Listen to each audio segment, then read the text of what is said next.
స్నేహితులారా, మిక్కు తెలుసా ఛానల్ కి స్వాగతం. మీకు వీడియో నచ్చితే దయచేసి లైక్ చేయండి, షేర్ చేయండి మరియు సబ్స్క్రైబ్ చేయండి. విజయం గురించి మాట్లాడేటప్పుడు మనం తరచుగా ఒక ముఖ్యమైన నిజాన్ని పక్కన పెట్టేస్తాం. అది వినడానికి కాస్త కటువుగా అనిపించచ్చు, కాని మన ఎదుగుదలకు అది చాలా అంటే చాలా అవసరం. ఈరోజు మనం ఆ ఛాలెంజింగ్ టాపిక్ గురించే మాట్లాడుకుందాం.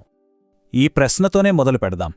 ఎందుకని చాలా కష్టపడి పనిచేసే వ్యక్తి ఎప్పుడూ అత్యంత సక్సెస్ఫుల్ కాలేడు?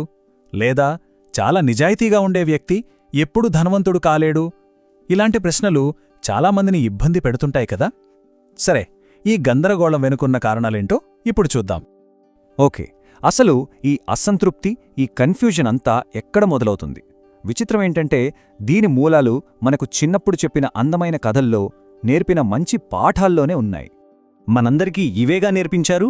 మంచిగా ఉండాలి, నిజాయితీగా ప్రవర్తించాలి, అందరికీ సహాయం చేయాలి, అందరినీ సంతోషంగా ఉంచాలి. ఇదంతా వింటుంటే ఒక అందమైన కథలా ఉంది కదా, మంచి ఎప్పుడూ గెలుస్తుంది అని. కాని నిజ జీవితం నిజంగా అలానే ఉంటుందా?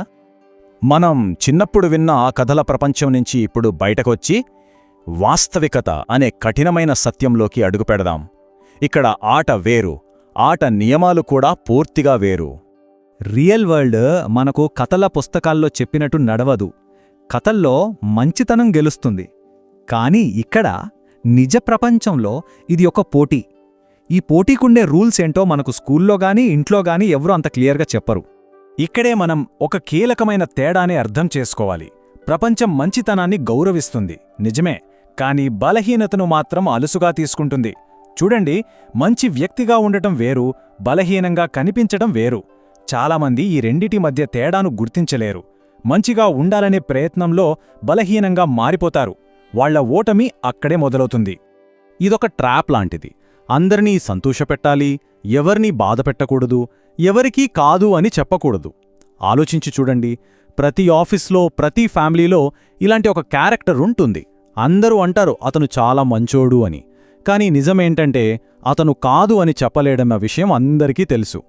మరి ఈ ఉచ్చునుంచి బయటపడటం ఎలా? చెడ్డవాళ్లుగా మారిపోవాలా? అస్సలు కాదు. దీనికి సొల్యూషన్ ఏంటంటే చెడ్డగా ఉండటమనే కాన్సెప్ట్ను మనం సరిగ్గా అర్థం చేసుకోవటం, సక్సెస్ కోసం దాని పవర్ని ఎలా వాడుకోవాలో తెలుసుకోవటం. ఒక్క నిమిషం క్లియర్గా చెప్తాను. చెడ్డగా ఉండండి అంటే ఇతరులను మోసం చేయమని గాని, హాని చేయమని గాని కాదు. దాని అసలు అర్థమేంటంటే అవసరమైనప్పుడు స్ట్రాంగ్గా ఉండటం, అనవసరమైన విషయాలకి ధైర్యంగా వద్దు అని చెప్పగలగడం, అన్నిటికన్నా ముఖ్యంగా మన కోసం మనం నిలబడగలగడం. అదే అసలైన బలం. దీనికి ఫస్ట్ స్టెప్ ప్రపంచంలో అత్యంత విలువైనది ఏంటో గుర్తించడం. అదే సమయం. ఈ మంచి వ్యక్తులు తరచుగా చేసే పెద్ద పొరపాటు ఇదే. తమ విలువైన సమయాన్ని మొత్తం ఇతరుల పనుల కోసం, వాళ్ళని సంతోషపెట్టడం కోసం ఖర్చు చేస్తారు. అలా చేస్తూ చేస్తూ తమ కలలు, తమ లక్ష్యాలు, అసలు తమ జీవితమే ఇంకా మొదలు కాలేదనే నిజాన్ని చాలా లేటుగా తెలుసుకుంటారు. మన అసలు ప్రయాణం ఎప్పుడు మొదలవుతుందో తెలుసా? ఈ 3 పనులు చేసినప్పుడు. మొదటిది, అందరినీ సంతోషపెట్టడం అనే ప్రయత్నాన్ని ఆపేసినప్పుడు. రెండోది, కాదు అని చెప్పడం నేర్చుకున్నప్పుడు. మూడోది, మనకంటూ కొన్ని బౌండరీలు గీసుకున్నప్పుడు. ఆ రోజు కొందరు స్వార్థపరులు అనొచ్చు, కానీ మన అసలు జీవితం మొదలయ్యేది అప్పుడే. ఇది వినడానికి చాలా కఠినంగా అనిపించొచ్చు, కానీ ఇది 100% నిజం. హద్దులు లేని వాళ్లకి విలువ ఉండదు.